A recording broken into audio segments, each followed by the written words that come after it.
10th prelims കഴിഞ്ഞതിന് ശേഷം നമ്മളെല്ലാവരും ആകെ ടെൻഷനിലാണ്. കട്ട് ഓഫ് എത്രയായിരിക്കും?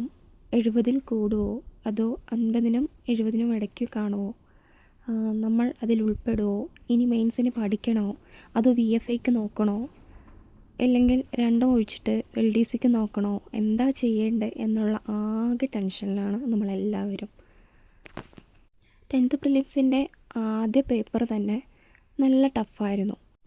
പിന്നെ 2ാം സ്റ്റേജ് ക്യാൻസലായി. 3ാം സ്റ്റേജ് കുഴപ്പമില്ലായിരുന്നു. പിന്നെ 4ാമത്തേതിൽ കുറേ സ്റ്റേറ്റ്മെൻറ്റ്സൊക്കെ കയറി വന്നു. അങ്ങനെ ഓരോന്നും ഓരോ ലെവലിലാണ് പരീക്ഷ പേപ്പർ എന്ന് പറയുന്നത്. ഫസ്റ്റ് സ്റ്റേജുകാർക്ക് ഒരേ പരാതിയായിരിക്കും. തേർഡും ഫോർത്തിനുംക്കാളും ഞങ്ങൾക്ക് ക്വസ്റ്റ്യൻ പേപ്പർ ഇച്ചിരി ടഫായല്ലോ എന്നും പറഞ്ഞ് സങ്കടമൊക്കെ കാണും. പിന്നെ 3ഉം 4ഉം എഴുതിയവർക്ക് ഫസ്റ്റ് സ്റ്റേജിൻ്റെ ക്വസ്റ്റ്യൻ പേപ്പർ കിട്ടിയതിൻ്റെ ഒരു അഡ്വാൻസും അവർക്കുണ്ട്. പിന്നെ പറയണമെങ്കിൽ ഓരോ ക്വസ്റ്റ്യൻ പേപ്പേഴ്സും ഓരോ ലെവലാണ്. ആദ്യഘട്ടം എഴുതിയവർ ഒന്നും പേടിക്കൊന്നും വേണ്ട കേട്ടോ. നിങ്ങൾക്ക് എന്തായാലും നോർമലൈസേഷനൊക്കെ കാണും. ഇനി ഒരു ഘട്ടം കൂടി ഇല്ലേ, 22ാം തീയതി ഒരു ലെവലും കൂടി ഉണ്ട്. അത് കഴിഞ്ഞിട്ട് നമുക്ക് ഡിലീഷനും നോർമലൈസേഷനും എല്ലാം വന്നു കഴിഞ്ഞിട്ട് നമുക്ക് കട്ട് ഓഫ് അറിയുന്നതായിരിക്കും. ഇതിന് നിങ്ങൾ പേടിക്കുകയൊന്നും വേണ്ട കേട്ടോ. കാരണം ആദ്യത്തെ ഘട്ടം തന്നെ നല്ല ടഫായതുകൊണ്ട് ബാക്കിയുള്ളത് കുറച്ച് എളുപ്പമായതുകൊണ്ട് നോർമലൈസേഷനൊക്കെ അവർ എന്തായാലും പുറത്തിറക്കും. അതുകൊണ്ട് ടെൻഷൻ അടിക്കുകയൊന്നും വേണ്ട. പിന്നെ കട്ട് ഓഫ് എത്രയായിരിക്കും എന്നുള്ളതിന് ആൻസർ എന്തായാലും ഒരു 50 മുതൽ ഒരു 60, അതിന് മുകളിലൊന്നും പോകത്തില്ല കേട്ടോ. 50 മുതൽ 60 വരെ ഇതിൻ്റെ ഇടയ്ക്കായിരിക്കും കട്ട് ഓഫ് എന്ന് പറയുന്നത്. ഇതിന് കൂടത്തില്ല. കാരണം ക്വസ്റ്റ്യൻ പേപ്പേഴ്സിലെ ലെവൽ അങ്ങനെയാണ്. കുറച്ച് സ്റ്റേറ്റ്മെൻറ്റ്സൊക്കെ കയറി വന്നു. പിന്നെ ഔട്ട് ഓഫ് സിലബസ് വന്നിട്ടുണ്ടായിരുന്നു. പിന്നെ NCERT +1 +2 ടെക്സ്റ്റ് ബുക്കിൽ നിന്നും ചോദ്യങ്ങൾ ചോദിച്ചിട്ടുണ്ടായിരുന്നു.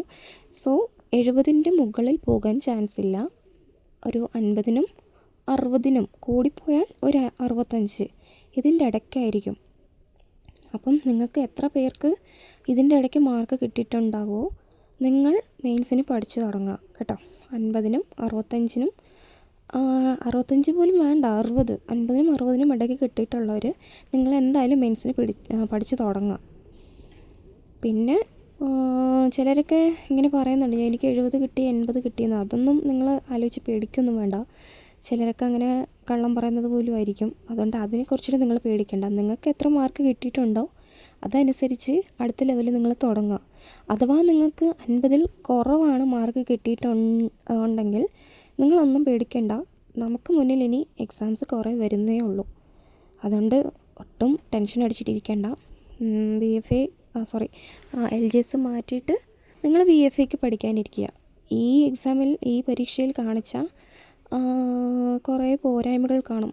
നിങ്ങൾ പഠിക്കാതിരുന്നതാവാം, സമയം നല്ലോണം യൂസ് ചെയ്യാതെ ഇരുന്നതാവാം. പല കാരണങ്ങൾ കൊണ്ട് നിങ്ങൾക്ക് പരീക്ഷ നല്ലോണം എഴുതാൻ പറ്റാണ്ടിരിക്കും. അതൊന്നും ആലോചിച്ച് ടെൻഷൻ അടിച്ചുകൊണ്ടിരിക്കേണ്ട. ഇനിയുള്ള എക്സാംസിൽ ഇതൊന്നും വരുത്താതെ നിങ്ങൾ നല്ലോണം പഠിച്ച് റാങ്ക് നേടാൻ ശ്രമിക്കുക കേട്ടോ. VFAക്ക് LGSന് 50-ൽ താഴെ മേടിച്ചവർ എന്തായാലും VFA നോക്കിക്കോ. നിങ്ങളിനി മെയിൻസിന് നോക്കിയിട്ട് കാര്യമൊന്നുമില്ല. കാരണം LGS എന്ന് പറയുന്നത് കുറേ നിയമനങ്ങൾ നടക്കുന്ന ഒരു പോസ്റ്റാണ്. കമ്പനി ബോർഡ് LGS എന്ന് പറയുന്നത്. ഇതിനകത്ത് കുറേ പേര് ഈ റാങ്ക് 50-ന് കൂടുതൽ 60-ന് കൂടുതൽ എന്തായാലും മേടിച്ചിട്ടുണ്ടാവും. സോ അവർ മെയിൻസിന് പഠിക്കട്ടെ. നിങ്ങൾ ആകെ ടെൻഷനൊന്നും അടിക്കണ്ട കേട്ടോ. നിങ്ങൾ VFAക്ക് റെഡിയാക്കിക്കോ. പിന്നെ 2021-ലായിരുന്നു ലാസ്റ്റ് LGS നടന്നത്. ആ സമയത്ത് കട്ട് ഓഫ് എന്ന് പറയുന്നത് 72+ ഉണ്ടായിരുന്നു. പക്ഷേ ആ ക്വസ്റ്റ്യൻ പേപ്പേഴ്സൊക്കെ കുറച്ച് എളുപ്പമായിരുന്നു. അതുകൊണ്ടായിരിക്കാം ചിലപ്പോൾ അത്രയും കൂടിയിട്ടുള്ളത്. അതുപോലെ ഇത്തവണ ഉണ്ടാകുമെന്ന് പലർക്കുള്ള ഒരു സംശയമാണ്. പക്ഷെ അങ്ങനെ അത്രയും പോകത്തില്ല കേട്ടോ. കാരണം പഴയതിനേക്കാളും നല്ല ടഫുള്ള ഒരു ക്വസ്റ്റ്യൻ പേപ്പർ ആയിരുന്നു നമുക്ക് 10th പ്രിലിംസിൽ ഈ NCERT ഒക്കെ ചോദിക്കേണ്ട ആവശ്യം ഉണ്ടോ എന്നാണ് പല സാറുമാരും പറഞ്ഞുകൊണ്ടിരിക്കുന്നത്. ശരിക്കും പറഞ്ഞാൽ അതിൻ്റെ ആവശ്യമൊന്നും ഇല്ല. പക്ഷേ PSCക്കാർ അതെല്ലാം ചോദിച്ച് വെച്ചേക്കുക. അതുകൊണ്ട് നമ്മളിനി പഠിക്കുന്ന നേരത്ത് NCERTയും കൂടി നോക്കി പഠിച്ചു പോകാൻ നോക്കുക. എന്നാൽ മാത്രമാണ് നമ്മളും മറ്റുള്ളവരെ പോലെ മുന്നിലെത്തി റാങ്ക് മേടിക്കാൻ കഴിയും. അതുകൊണ്ട് നിങ്ങൾക്ക് എത്ര എഫക്റ്റീവായിട്ട് പഠിക്കാൻ കഴിയുമോ അത്ര എഫക്റ്റീവായിട്ട് പഠിക്കുക.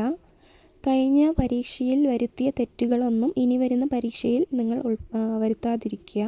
VFAക്ക് നല്ലോണം പഠിക്കുക. ഓക്കെ, അപ്പോൾ ഓക്കെ, താങ്ക് യു.